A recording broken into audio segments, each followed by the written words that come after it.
E nós precisamos seguir essa mudança, atualizando o conhecimento em grupo para qualificar cada componente do nosso setor.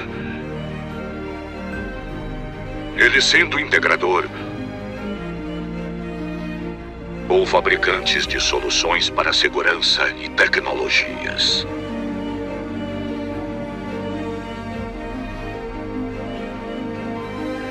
Mas não queremos apenas reproduzir ideias. Queremos evoluir. Queremos avançar. Seja parte desse avanço. Seja CD.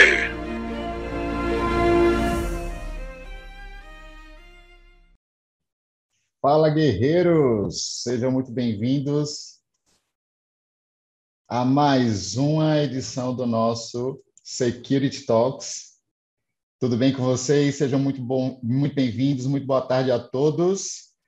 Eu sou Alcides Córdova, não estranhem, estou aqui substituindo o nosso querido Christian, que não pôde estar aqui com a gente, ele está no Arena Segurança, e eu estou aqui, sou da equipe da Avante, estou aqui para substituí-lo, né? Claro, não vou chegar aos pés do Christian, mas vou tentar aqui, tá certo?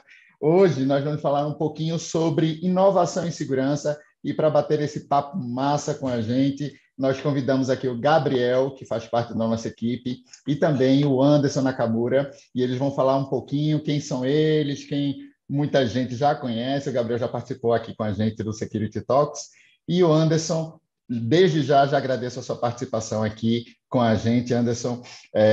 Mas vamos lá, então vamos começar aí. Para você que já sabe, é só curtir aqui o nosso vídeo para poder ajudar a gente a propagar aí, né? Para dar o seu joinha aí, por gentileza. E também, se você não segue, se você ainda não é inscrito no canal do CT Segurança, já pode se inscrever também para ficar acompanhando todos os episódios aí do nosso Security Talks. Beleza? Meninos, tá aí com vocês. Gabriel, quer se apresentar? Tá, vamos lá. Boa tarde aí a todos. Obrigado pela presença aí, quem está assistindo nossa live. Sou Gabriel, hoje trabalho no time de engenharia de soluções aqui da Avante, no escritório de São Paulo. Trabalho na área de segurança eletrônica desde 2012. Comecei lá no campo, instalando câmera, subindo em forro. Hoje, graças a Deus, estou na área de engenharia aqui. E pouco de experiência na área, apesar de quase novo, já não sou mais tão novo assim, né? E vamos aí, vamos ver aí o que o nosso amigo Anderson tem para apresentar para a gente. Se puder, Anderson, por favor, se apresentar e contar um pouco da sua trajetória, já para a gente iniciar. Claro. Obrigado. Prazer estar aqui com vocês hoje. Bom, meu nome é Anderson Nakamura, piadinhas à parte, a cara de não japonês, né, mas o nome de família. Eu sou de Brasília, comecei na área de segurança há aproximadamente 20 anos, né? Toda vez que eu falo isso, eu me sinto bastante velho, mas comecei lá, hoje eu estou com 40, comecei lá com 19 anos na Marinha, fui fuzileiro naval por 2 anos, saí da Marinha, fui para a Polícia Militar do Distrito Federal, onde eu trabalhei mais 10 anos, e me adiantando na carreira, né, e buscando esse crescimento profissional, eu fui trabalhar nas Nações Unidas, né, trabalhei no escritório de segurança da ONU por aproximadamente 6 anos, e aí eu fiz essa nova mudança de carreira, que foi vir para o setor privado, setor corporativo, onde eu já estou trabalhando há mais ou menos 4 anos e meio na Meta, uma das gigantes de tecnologia. Aqui passei por várias áreas, trabalhei com investigações corporativas, gerenciei a área de segurança física para os países de fala espanhola, morei 2 anos no México nessa função e recentemente voltei para o Brasil há mais ou menos 1 ano e meio e estou gerenciando o nosso centro de operações de segurança aqui na América Latina. Show de bola, Anderson. Obrigado. Eu já quero aqui deixar todo mundo que está acompanhando a gente avisado que, se vocês tiverem alguma dúvida, tiverem alguma pergunta para fazer, por favor, deixem aqui a pergunta de vocês no nosso chat, que eu vou ficar de olho por aqui. E aí, sempre que possível, a gente vai trocando ideia aqui, tanto com o Gabriel como com o Anderson. Meninos, está com vocês. Beleza, Anderson. Dentro de tudo aí que você já explicou da sua experiência, como que você vê a diferença entre gerência e mentoria no ambiente corporativo de segurança? Ah, tá certo. Poxa, esse é um assunto que pode gerar discordância e polêmica ao mesmo tempo. A gente, no ambiente de segurança, principalmente nas empresas de tecnologia, a gente vem tentando inovar o tempo todo. A gente é menos pressionado com alguns cenários de segurança que são mais comuns na área de logística e outras áreas de segurança tradicionais. E aqui nas empresas de tecnologia, a gente tem um foco muito orientado ao cliente. Então, por estar menos pressionado com incidentes mais pesados de segurança, a gente tem a liberdade, tem a autonomia para inovar em questões relacionadas à gerência. Então, a gente foca menos no problema e foca mais nos funcionários. E para isso, a gente precisa de pessoas com um perfil um pouco mais voltado ao cliente. Então, a gente só consegue tratar esse profissional da nova geração, né, porque eu aqui, com 40 anos, né, eu sou do primeiro ano de millennial ali, ainda estou numa fase de transição entre millennial e a geração anterior, mas a gente tem que considerar que essas relações humanas no ambiente de segurança chegaram para ficar. Então, como é que você gerencia esse novo funcionário? Como é que você trata esse novo profissional de segurança? Que habilidades ele traz para a tua equipe? Se você for considerar questões somente gerenciais e ter aquele pensamento meio top-down, onde você manda e a pessoa obedece, essas novas gerações já não funcionam como a minha geração funcionava. Então, essa abordagem ela começa a criar conflitos no ambiente de trabalho e você vai ter uma equipe, né, se você decidir por abordar, né, dessa maneira, você vai ter uma equipe que performa menos, né, que vai ter mais conflito e você acaba gastando um tempo precioso que você poderia gastar com questões mais estratégicas, com planejamento, na resolução de conflitos internos dentro da sua equipe. E aí é onde nós encontramos aqui uma abordagem mais coach, né? Eu não sou coach de formação nem nada do gênero, mas você começa a aprender que a gerência, o coaching, ele é transversal, ele não é mais só aquele top-down. Você, quando gerencia, é uma coisa que eu converso muito com a minha equipe de liderança aqui, você lidera para baixo, você lidera lateralmente, você também lidera o seu gerente, né? Porque você também define a dinâmica de como o seu gerente vai se comportar em relação a você. Então, esse coaching transversal, você gerencia todos os processos desde o momento que você contrata esse funcionário até o momento que esse funcionário vai sair da tua equipe, porque uma coisa é certa, o funcionário vai sair da sua equipe, não é uma questão de quando ele sair da sua equipe. Hoje as pessoas se movem muito rápido e esse conceito de entrar estagiário e sair aposentado já não existe mais. Então é uma questão de a pessoa vai entrar, né, quando ela entrar, como é que você gerencia essa curva de aprendizado desse profissional enquanto ele estiver na sua equipe, e você também gerencia a saída dele para que ele seja lá fora um embaixador da sua equipe, um embaixador da sua empresa. Então, o coaching é essa gerência transversal de relações. Legal. Seguindo nesse viés, assim, tirando um pouco da tecnologia, mantendo na gestão e segurança, quais são os perfis de profissionais valiosos que um gestor da área de segurança busca, assim? O que você busca mais, focando mais no que a gente busca, não no que a gente não busca, entendeu? Claro, claro. Olha, hoje em dia o nosso mercado ele tá cada vez abrindo mais espaço para ser inovador, né? E quando a gente fala de inovação, a gente pensa muito em tecnologia, né? Mas inovar, na verdade, é pensar fora da caixinha, né? É trazer soluções simples, muitas vezes simples, para questões que ninguém tem coragem de endereçar de cara. Então, e de novo, assim, cada indústria vai ter os seus desafios e a gente tem que olhar o desafio desde a perspectiva de habilidades. Então, quais habilidades quando você tem um problema, qual profissional e com quais habilidades que você gostaria de endereçar aquele problema?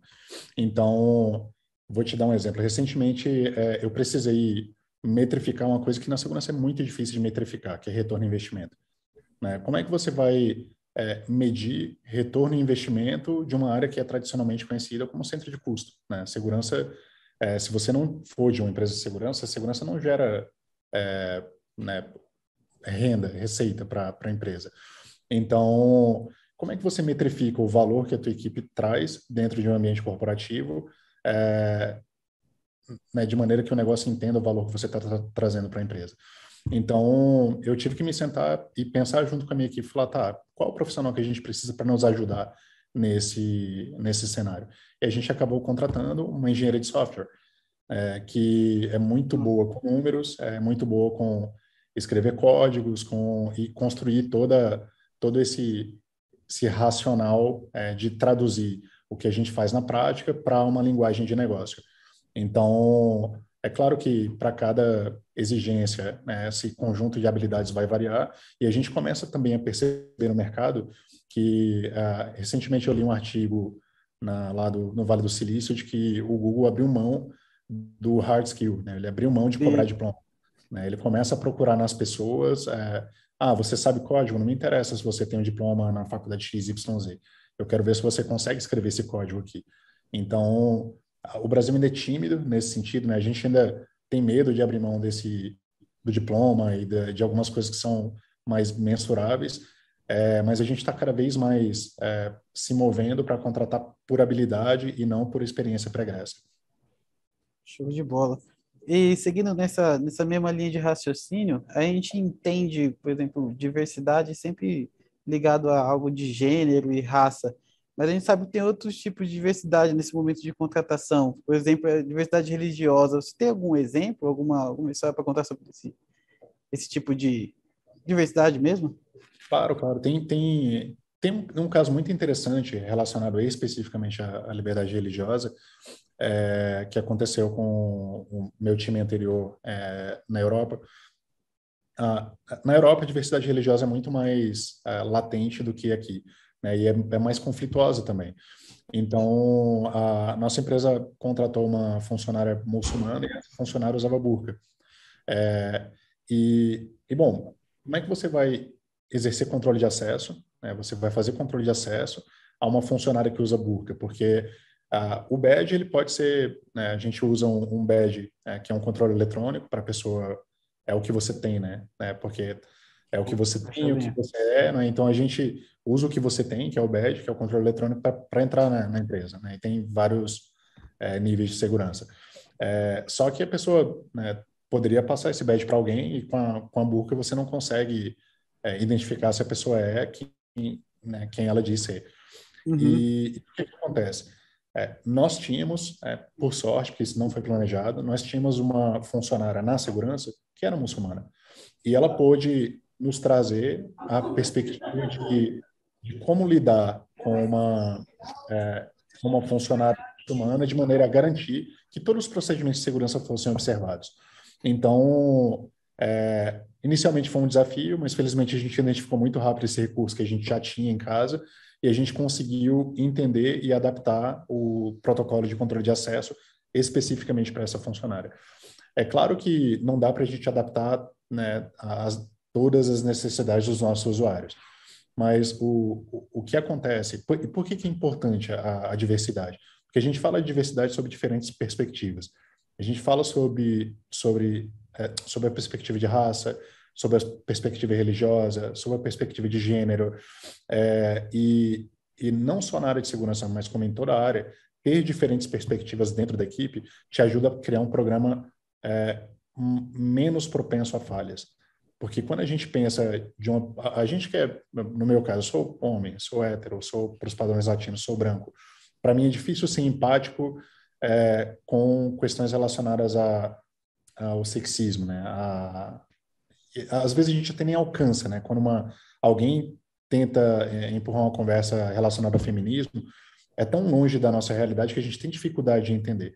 Mas se a gente tiver pessoas de background diverso dentro do nosso time, esse diálogo fica muito mais rico e muito mais fácil da gente identificar que é um programa mais maduro. Esse beta diverso também entra naquela parte de uma diferença entre aprendizagem e capacitação, né? Você consegue exemplificar para a gente, também seguindo nessa linha de raciocínio, um pouco do foco do que a pessoa estudou ou no que ela vai estudar, nos planos futuros, etc.? Claro, claro. Olha, a gente também está fazendo uma transição muito interessante, né, a respeito de como a gente vê capacitação no mercado de trabalho especificamente. Cara, eu sou de Brasília, então, assim, em Brasília a gente treinado, educado para ser funcionário público. E para mim vir para São Paulo foi um choque cultural, assim, em termos de mercado de trabalho. Eu não tinha ideia do quão grande era esse mercado, do quão dinâmico era o mercado de São Paulo. E daqui de São Paulo é porta do mundo, né? Então a gente começa a ter exposição a outros mercados e entender, ou começar a entender como funciona essa dinâmica.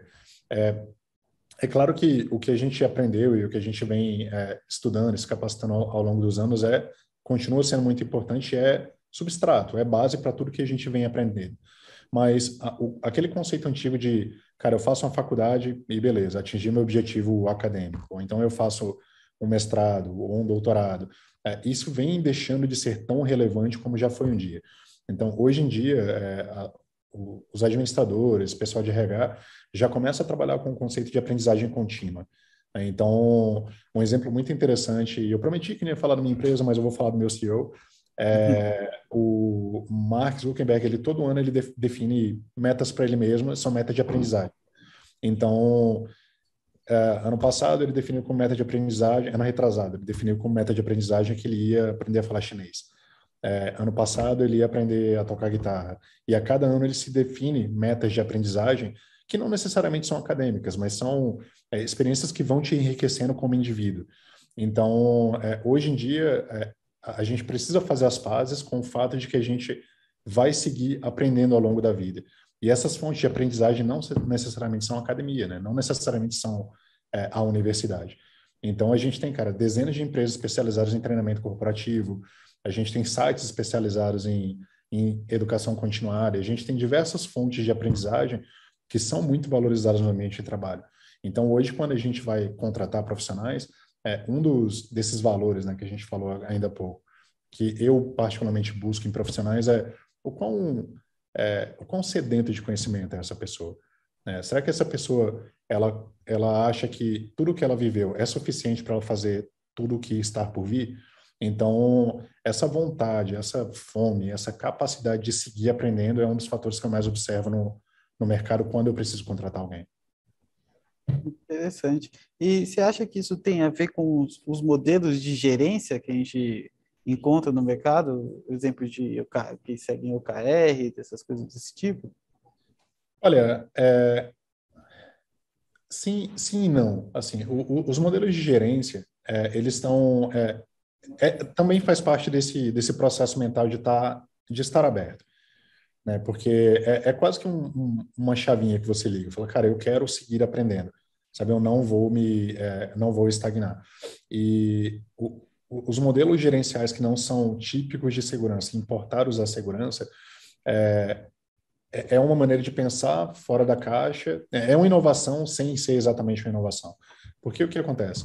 A gente está acostumado na segurança de ter um modelo gerencial muito top-down, assim, muito importado, às vezes, de estruturas militares ou estruturas policiais.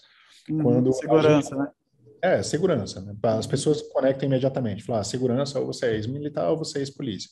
No meu caso, é verdade. Mas no caso de muita gente, não é. Então,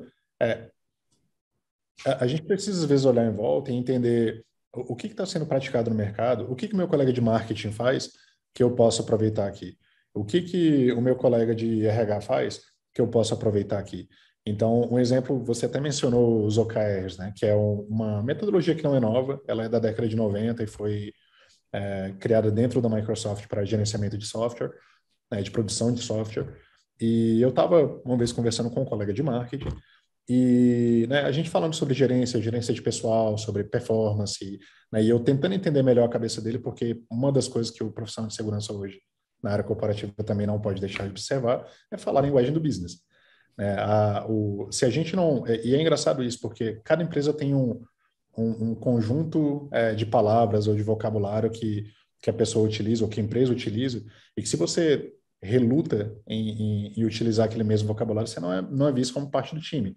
Né? Então, o cross-functional é XFN, você não fala reunião, você fala meeting, e tem, sabe, uma série de vocabulários ali que são muito específicos de cada empresa, e isso é uma microcultura, né?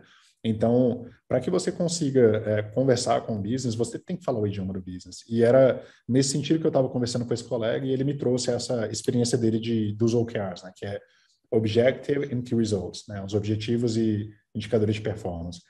E aí ele me contou a experiência dele, eu fiquei pensando, falei, cara, se esse meu colega de trabalho conseguiu importar essa mesma experiência lá da área de engenharia para a área de vendas, será que eu não consigo fazer isso para segurança?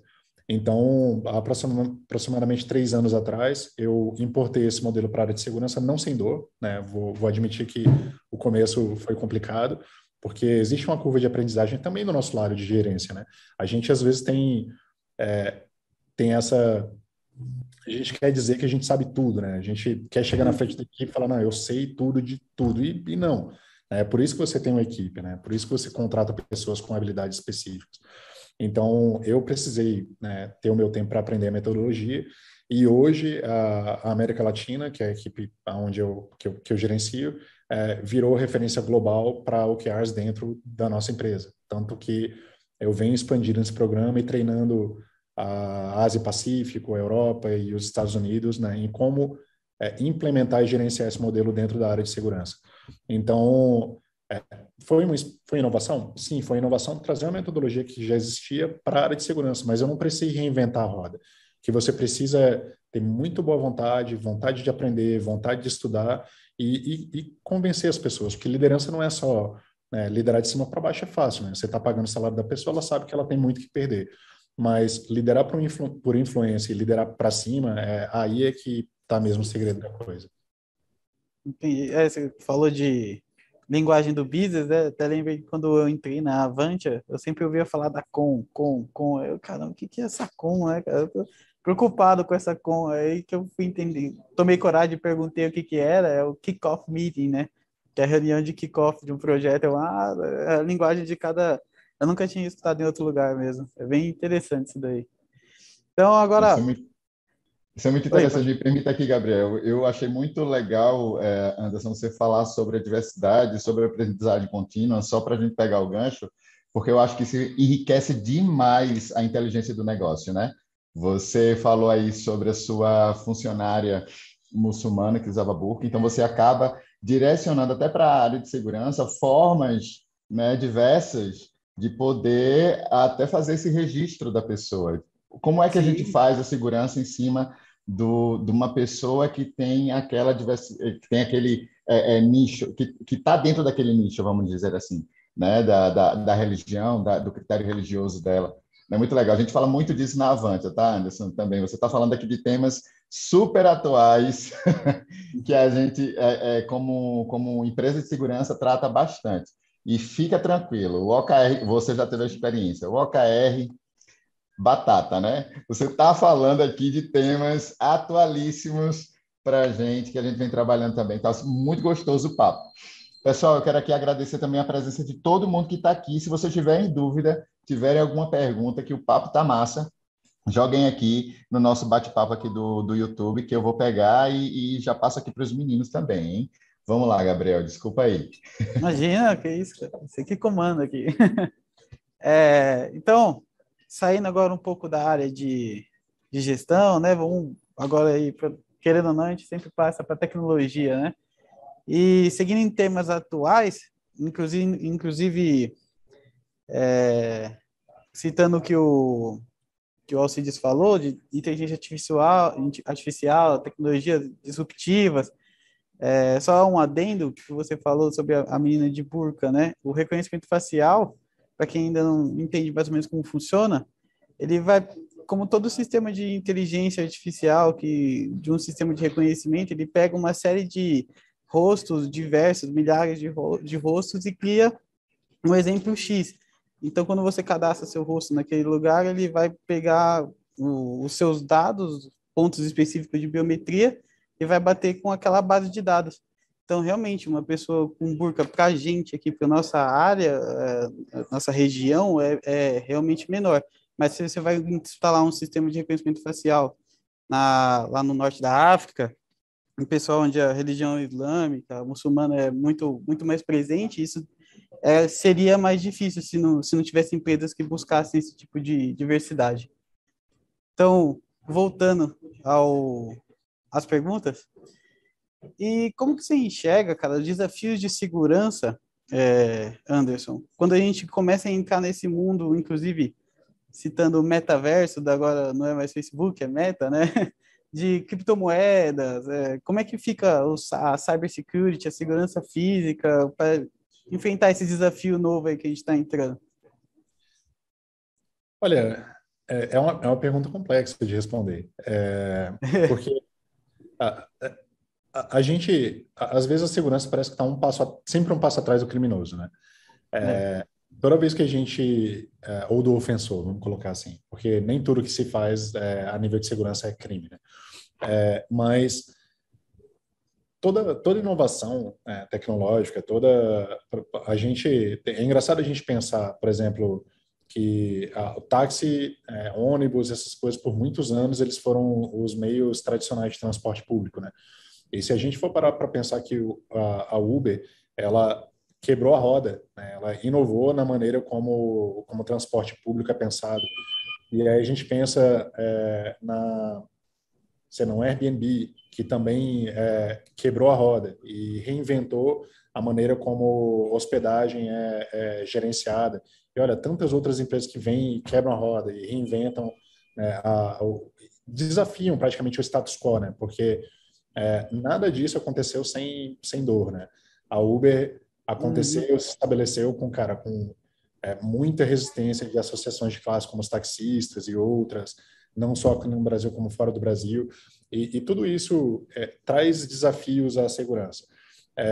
E a gente parece que, como eu falei, a gente está sempre um passo atrás, né? Então, como é que o ofensor ou a pessoa que está resistindo à tecnologia, ela vai reagir em relação a esse novo cenário que tá existindo?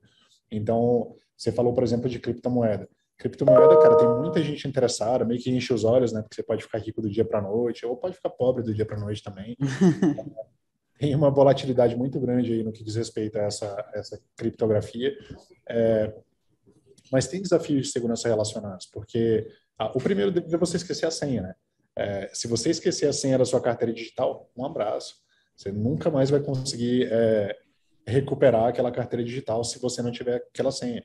O outro problema é que, no caso do Pix, por exemplo, é seguro, cara, é muito cômodo, muito confortável a utilização do Pix, mas se o criminoso tiver acesso a você e ao seu celular, acabou. Sabe? Você fica refém de um estado que é menos seguro no campo físico mesmo. Então, hoje você começa a observar com mais frequência discussões a respeito de convergência entre segurança física e cyber, né? E o profissional de segurança do futuro, ele vai ser um profissional que minimamente tem que entender conceitos de cyber, conceitos de...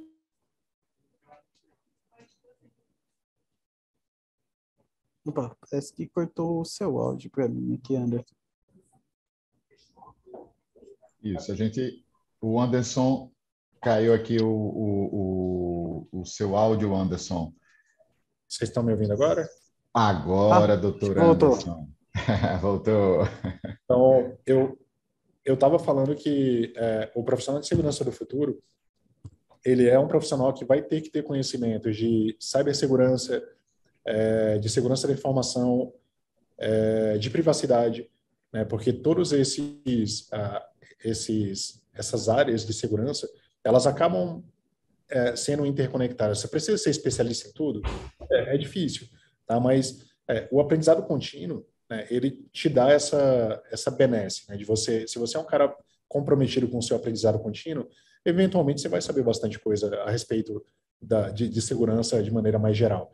Então, as inovações em segurança, elas têm que ser analisadas dentro de cada perspectiva. Eu, por exemplo, não tenho os desafios logísticos que tem, sei lá, uma empresa de produção de tabaco, por exemplo, ou uma grande warehouse como é a Amazon ou o Mercado Livre.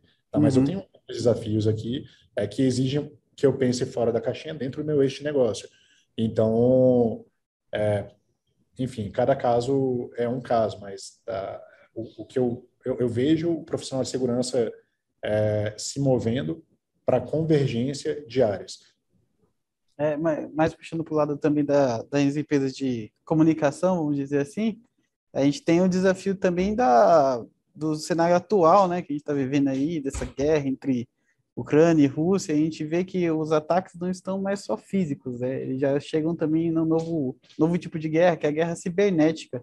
O que você tem a dizer um pouco sobre esse novo cenário agora, que não é nada bom que a gente está vivendo? Realmente a guerra, né, qualquer que seja a região, qualquer que sejam os envolvidos, traz bastantes desafios, e não somente na área humanitária, né? A gente tem uma pressão na nossa cadeia logística que a gente já está sentindo no país, né? Como inflação com bens que são regulados pelo mercado internacional e todo tipo de coisa. A gente tem que ter consciência de que, assim, toda facilidade na área de tecnologia, se por um lado ela facilita, por outro ela gera desafios. Então, você falou da questão cibernética, né? E eu estava aqui fazendo conexões a respeito do reconhecimento facial, por exemplo, que você mencionou. Então, toda vez que você passa no aeroporto, que você deixa lá a sua biometria, ou que você vai entrar na empresa, que você deixa a sua biometria, né? Quer seja reconhecimento facial e quer seja a sua digital, todos esses dados eles são armazenados em determinados bancos de dados. E não tem sido incomum que esses dados são atacados, são, né, roubados, ou que tem algum tipo de comprometimento em bancos de dados. Então, a segurança da informação, né, de maneira lato sensu, ela é cada vez mais importante, principalmente porque agora, com o advento da Lei Geral de Proteção de Dados, né, aqui no Brasil, essa é específica brasileira, mas você tem a GDPR na Europa, você tem outras legislações que protegem dado, ela, na verdade, não te ensina como proteger o dado. Ela fala para você que você tem que proteger o dado. E ela traz ali diversas prescrições legais que falam o que vai acontecer com você se você não cumprir o que é ali descrito na legislação. Então, o que a gente vai fazer a respeito? Sabe? O que a gente vai fazer a respeito para proteger os dados dos nossos clientes? Porque a gente detém muita informação. Então, principalmente na área de segurança, cara, endereços de funcionários, informações de RH, informações de biometria, tudo isso é obrigação da empresa manter o sigilo e a integridade desses dados. A gente precisa cada vez mais estar próximo com o pessoal de cyber, porque é impressionantemente fácil invadir uma rede. Então, às vezes a gente acha que a gente está seguro porque a gente instalou um firewall, mas a gente vai no achismo. E é importante a gente deixar o achismo de lado e começar a se apoiar em profissionais especializados em cyber. E é só agindo desse jeito que a gente consegue se proteger de multas homéricas, né, se for o caso. Porque mesmo empresas muito preparadas tiveram problemas. Um ano e meio atrás, mais ou menos, os Estados Unidos foram atacados e os hackers interromperam uma linha de distribuição de gás da costa leste à costa oeste. E os americanos ficaram sem gasolina, né, na costa oeste dos Estados Unidos. Então, pode ser mais grave que isso, né? Hoje a gente está muito dependente de tecnologia e informação é quase um menor dos nossos problemas, né? Tem eletricidade, tem água, tem uma série de sistemas que são controlados pela tecnologia, e se esses sistemas forem invadidos, os danos podem ser bastante severos.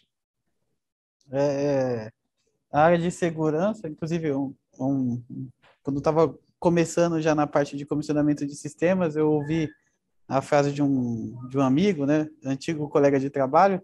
Ele falava mesmo que segurança é inversamente proporcional ao conforto, né? Quanto mais seguro você está, menos confortável você está, e vice-versa. Então, quando você tem que colocar aquela senha, fazer aquela dupla autenticação, mais processos no meio do caminho, você acaba tornando mais seguro.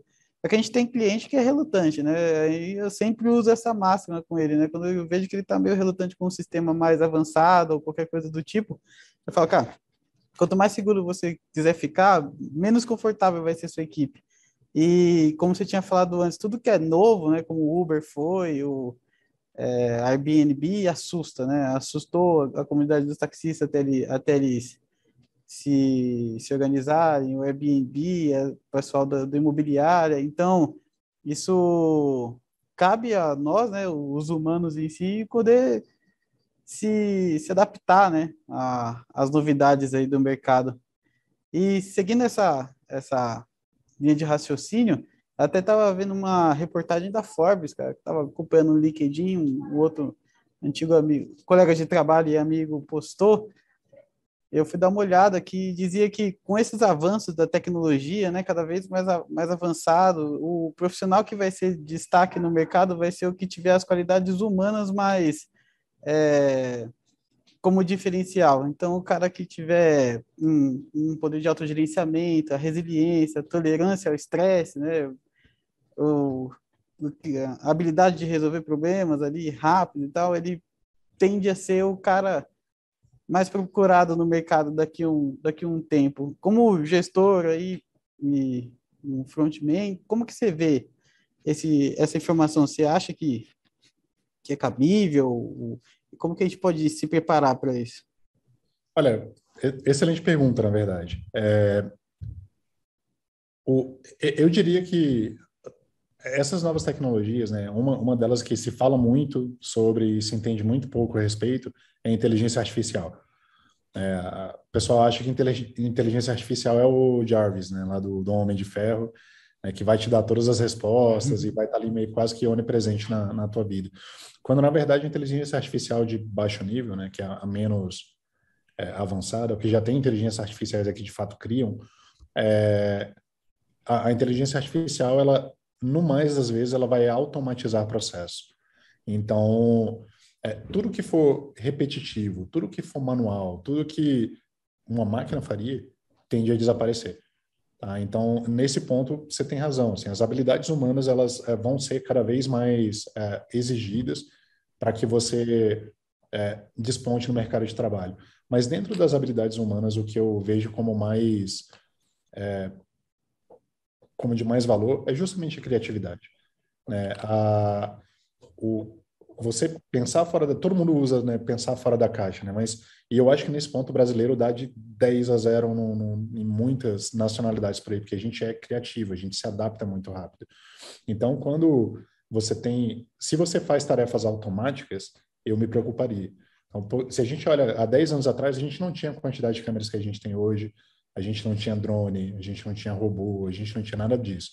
Então, quando eu penso no vigilante, por exemplo, a gente hoje tem muito menos vigilantes do que a gente já teve no passado. Antigamente, um banco precisava de quase um pelotão de vigilantes para poder fazer a segurança do banco. Hoje, você tem uma série de sistemas de segurança que suplementam, né, a presença daquele recurso humano. E hoje você faz segurança em banco e em outros estabelecimentos com muito menos pessoal do que a gente fazia antigamente. A inteligência artificial ela vai acabar desaparecendo com algumas profissões que são mais automatizáveis. Então, uma ronda pode ser feita por robô, ou por cobertura de câmera, ou por drone. Por um drone. Exatamente. Mas o que você não substitui? Você não substitui simpatia, você não substitui atendimento ao público, você não substitui adaptação, pensar rápido quando o problema acontece. Então, quanto mais criativo for o profissional, quanto mais valia ele trouxer para o eixo de negócio dele, menos dispensável ele fica. Então, se você faz uma atividade que é automática, né, que é tipo carimba, carimba, carimba, eu me preocuparia, porque isso é facilmente substituível por um computador, um robô ou uma inteligência artificial. Certo. Nesse sentido até, Anderson, desculpa, Gabriel. Não, continua, por favor. Falando também uma matéria sobre... não estou nem como a pessoa que dá boas-vindas, já estou me intrometendo aqui. Eu estava lendo uma matéria sobre o momento Kodak dos shoppings, Anderson. Não sei se você viu isso também, né? Porque você falou agora aí dos vigilantes. Então, a gente fala do segurança do shopping, né? Então, hoje em dia, a gente já tem uma diminuição grande aí desse profissional, talvez, até dentro de um estabelecimento como esse, que é tão grande. E o momento do shopping, até o Gabriel falou aí do metaverso, né? Que muitas dos estabelecimentos hoje já estão adotando isso, né? Para você ver... Essa é uma pergunta já, inclusive. Você vê isso acontecendo em quanto tempo? Esse momento Kodak aí dos shoppings, você vê, não só dos shoppings, mas de outros estabelecimentos, o profissional, né, que precisa se adaptar também aí para esse momento. Você vê isso em quanto tempo? Eu estou digo não mas você acha que isso está batendo na porta realmente? Olha, assim, primeiro eu queria dizer que o metaverso não é novo, né? Se a gente for olhar aí, cara, tem o Second Life, ele tá, cara, no mercado já tem Caramba, é verdade. bastante Sim, tempo. sim, sim, sim. Então, Verdade. assim, Verdade. o conceito de metaverso, ele é relativamente antigo e o que a gente está vendo de novidade hoje é investimento, né? O volume de investimento que a gente está tendo no metaverso hoje, isso é novidade, né? Isso nunca tinha acontecido. E é lógico Show. que iniciou-se uma corrida, né, ao metaverso. E a gente começou a ter, não é que não existia, mas a gente começou a saber de mais notícias de pessoas com muito dinheiro investindo em terrenos no metaverso. Mas o metaverso, ele é como se fosse a internet, né? Tipo, de quem que é a internet? A internet é nossa, né? A internet não é de ninguém. Então, e o metaverso, ele também vai funcionar de maneira parecida, né? É lógico que a gente vai depender de uma infraestrutura muito pesada, né, de data center, né, espalhados ao redor do mundo, e vai necessitar de um investimento muito massivo em infra, né, para que isso aconteça de verdade. Mas eu diria que, ainda mais aqui na América Latina, a América Latina tem uma característica muito interessante que a gente gosta de tecnologia. Então, a gente adota tecnologia muito rápido, às vezes muito mais rápido que os próprios americanos ou a própria Europa. Então, eu diria que, assim, dando uma de futurista aqui, né, minha melhor opinião é que a gente, em 4 ou 5 anos, a gente vai ter produtos muito interessantes, assim, no metaverso. Porque as pessoas são muito criativas, então você começa a ver eu não sei se já teve a oportunidade de fazer reunião em realidade virtual, e, cara, é muito legal. Cara, Então, deve ser. você sente como se você estivesse no mesmo ambiente que a pessoa. Então, a pessoa olha muito o metaverso como jogo, né? A gente Aham. vê pelo filme do Spielberg, né, o jogador número 1, que aborda muito desde a perspectiva do jogador, né? Mas existe todo um ambiente de negócios que vai ser gerado dentro do metaverso que ainda vai ser explorado. Assim, eu tô bastante animado por esse futuro e tô bastante interessado na movimentação das empresas também, porque tem muito mais que uma empresa, né, investindo de maneira maciça no metaverso. Ah, show de bola, show de bola. Não, eu lembro muito bem quando existia aqueles óculos. Eu acho que eu uso Samsung, então tinha um óculos.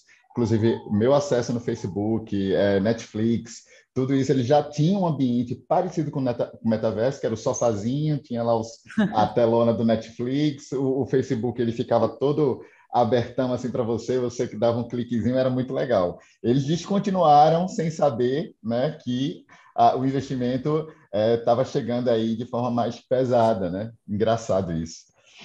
Mas, É, Gabriel, tá contigo. Obrigado, viu, Anderson? imagina.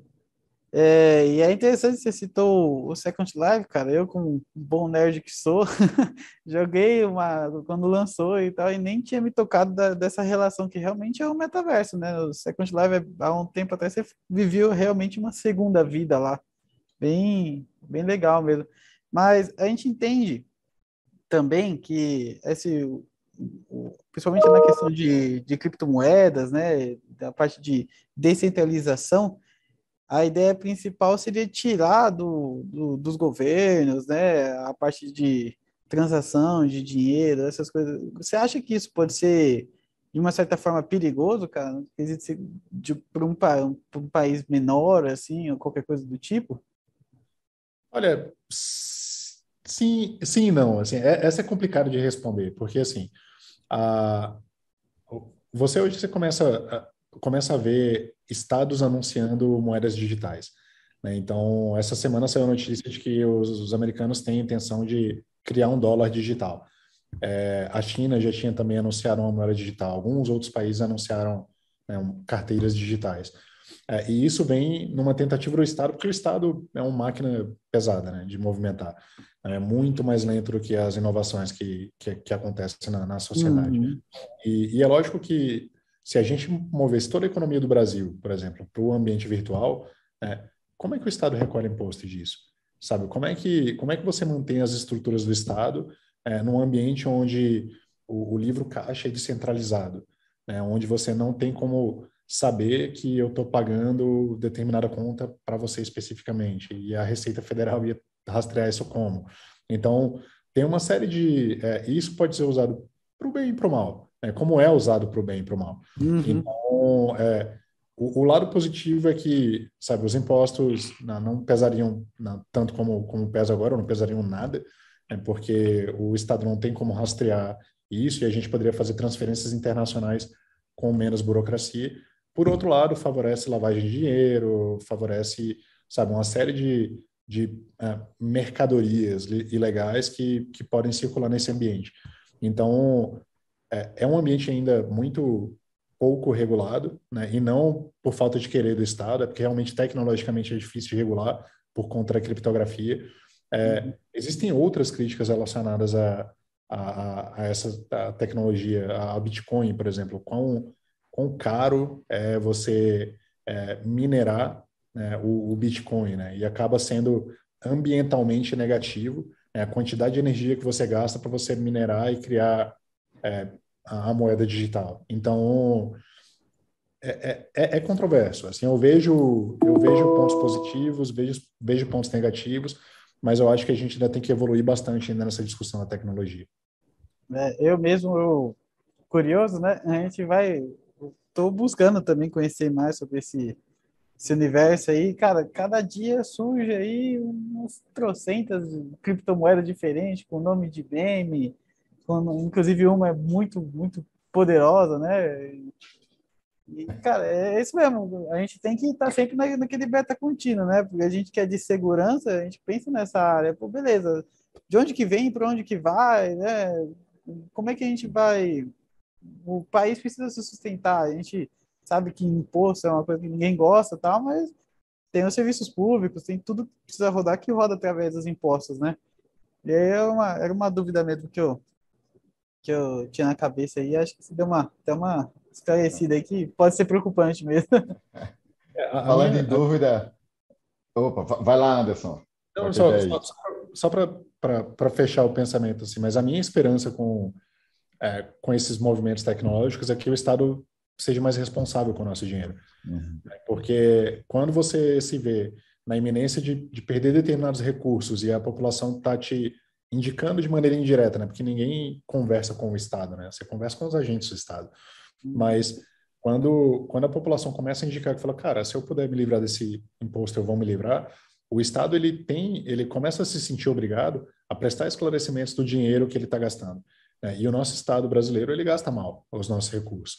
Então, a minha esperança, pode ser que não aconteça, mas a minha esperança é que o Estado seja mais responsável com a prestação de contas de como o nosso dinheiro é gasto. Ô Anderson, falando em pergunta, né? A gente tem aqui uma pergunta do Ricardo Nascimento.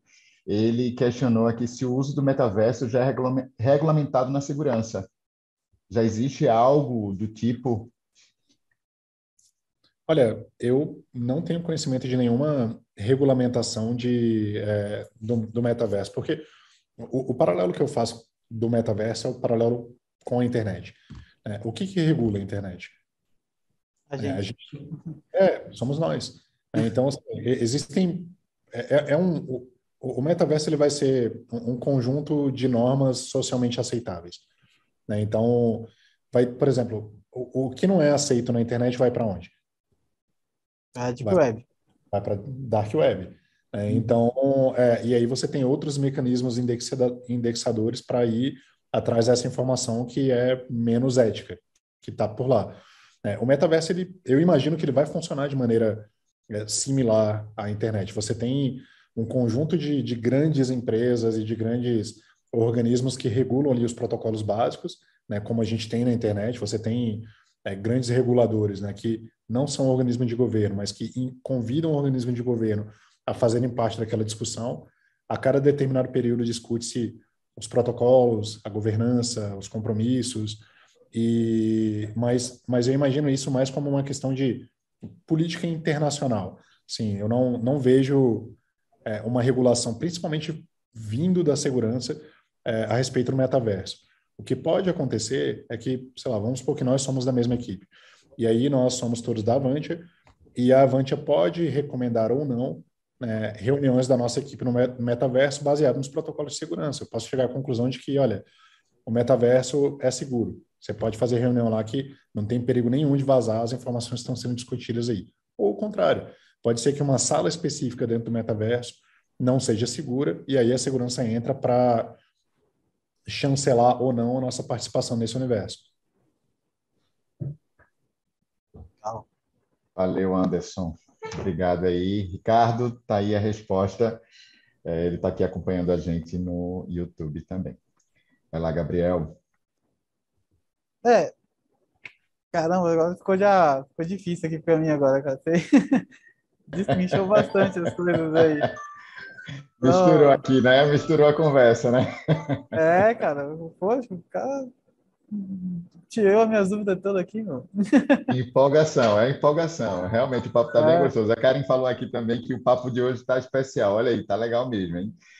Eu acho que a gente legal. começou a pegar, porque eu acho que são assuntos muito atuais, né? A gente vive isso o tempo todo, né? Essa evolução da gente tá dentro da internet, a evolução da gente está dentro disso daí, né? A segurança faz parte, né, integralmente. Eu acho que o papel do Anderson aí na corporação dele também tem um peso muito forte, e eu acho que talvez você seja bastante referencial e cobrado por isso, né, Anderson, também, para soluções, inovações, como deixar a diversidade agir dentro disso aí também para criar novas soluções, né?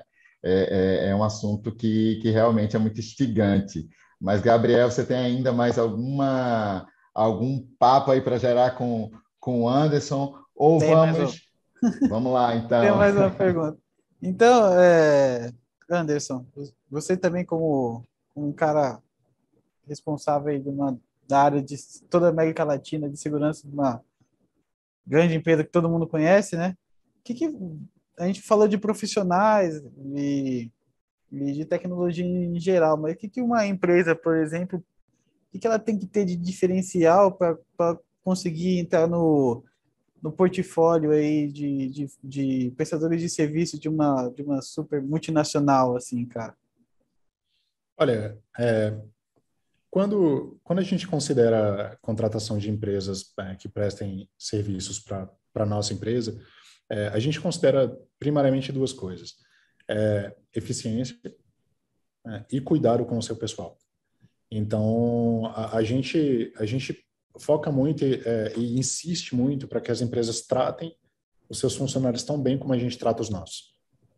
Então, é uma interação, é um aprendizado muito interessante, porque, primeiro, quando a gente fala de eficiência, até voltando naquela conversa nossa do como é que eu meço o retorno de investimento, né, algumas empresas não têm ainda maturidade suficiente para medir os seus indicadores de eficiência. Então, a, a gente gosta de se considerar bons parceiros, né?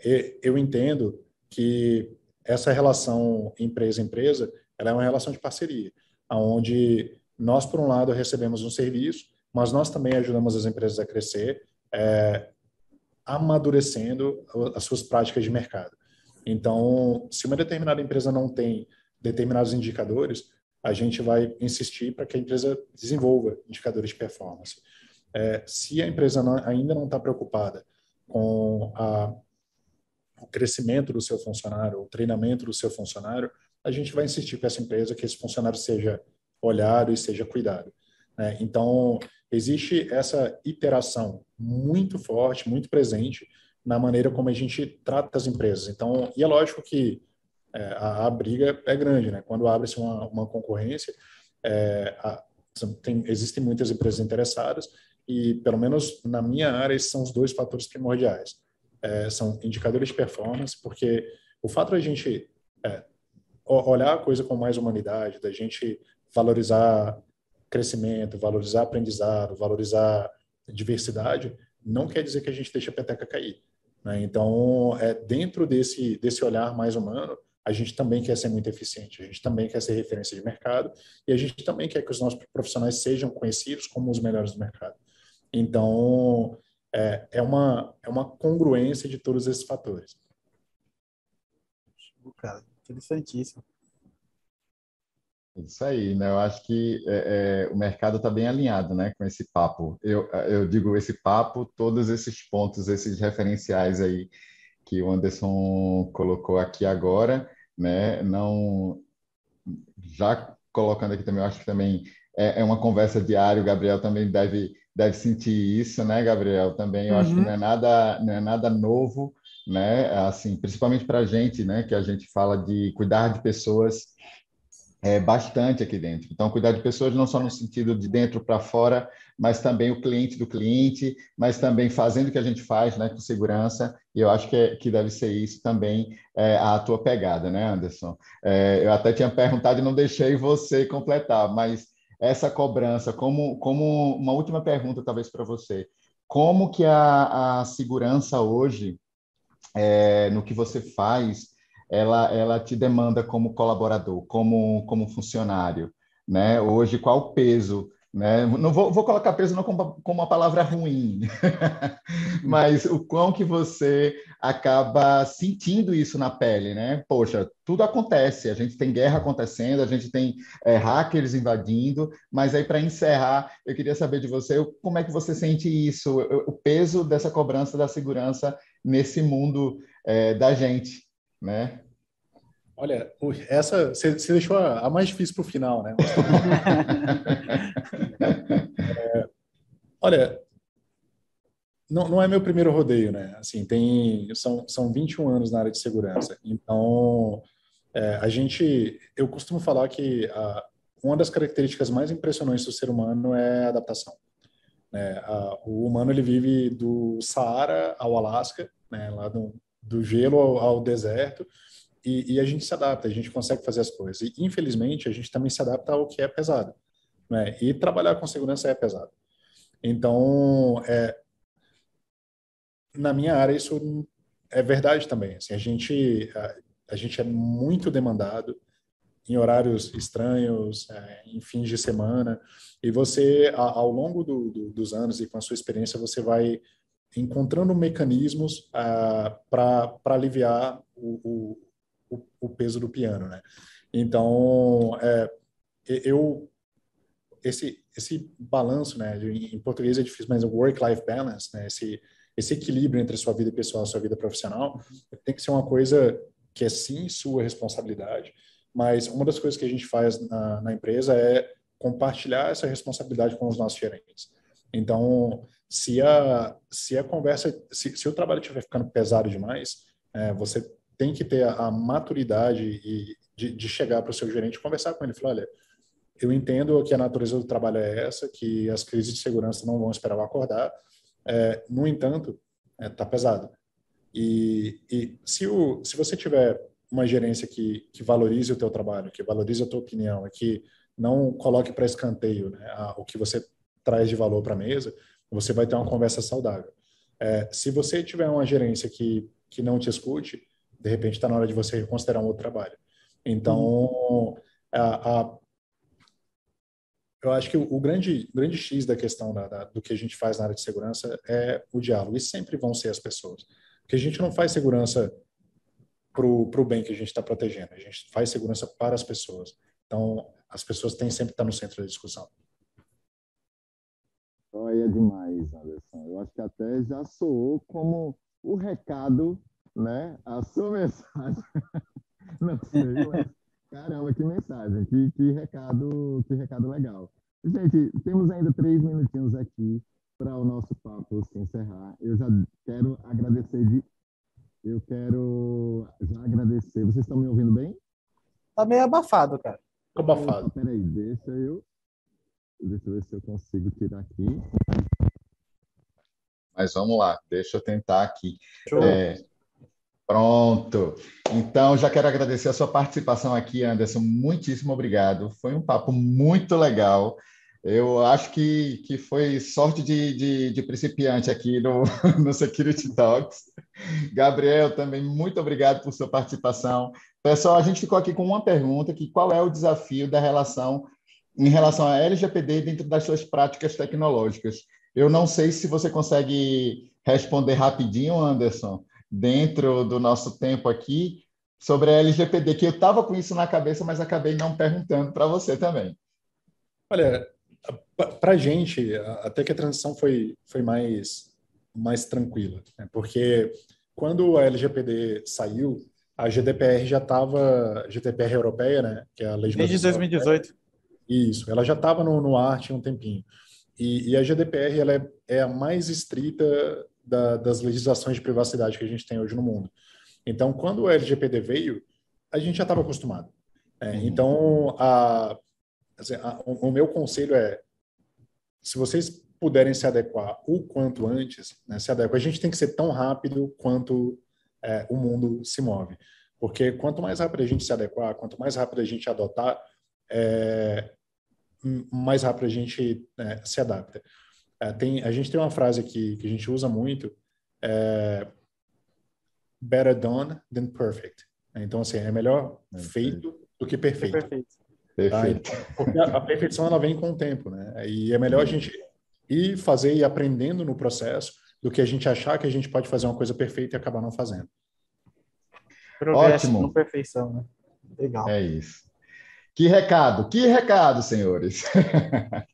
Anderson, mais uma vez, obrigado por sua participação aqui com a gente no nosso Security Talks, nessa edição tão especial. Gabriel, também quero agradecer bastante. Eu quero agradecer a todos que participaram aqui com a gente, né, nessa tarde tão massa. Esse vídeo vai ficar aqui no nosso canal do YouTube na Avante, então quem quiser ver novamente ou quem quiser enviar, pode ficar à vontade, dá o joinha lá para contribuir com a gente aqui na divulgação e se inscrevam no canal da CT Segurança também para ficarem ligados nas próximas edições do Security Talks. Anderson, grato por conhecê-lo, obrigado por sua participação e pela sua contribuição. E Gabriel, mais uma vez, obrigado também por essa parceria aqui tão joia. Galera da CT, obrigado também pelo convite. Karen, também um grande abraço. Ficamos por aqui e até a próxima edição do Security Talks, pessoal. Um grande abraço. Prazer, pessoal. Obrigado. Tchau. Valeu, Anderson.